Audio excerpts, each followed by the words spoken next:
What would you do if when launching it, you encounter the Microsoft Defender service could not be restarted error?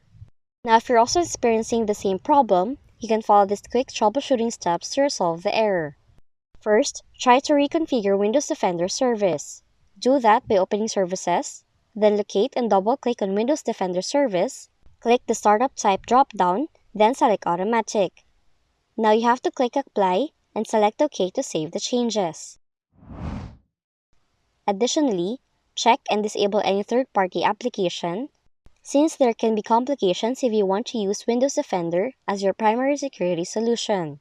So to do that, open the antivirus app from your taskbar, right-click, choose Shield Controls, and choose Disable until your computer has restarted. Once you have done that, try opening your Windows Defender. And for your last resort, run the System File Checker. To do so, open Command Prompt with admin rights, type in the following command, then press Enter. Now you have to wait for the scan to be completed and then fix any issues with the system files. And that's how you can fix the Windows Defender error in your Windows computer. If you found this video helpful, kindly like and subscribe.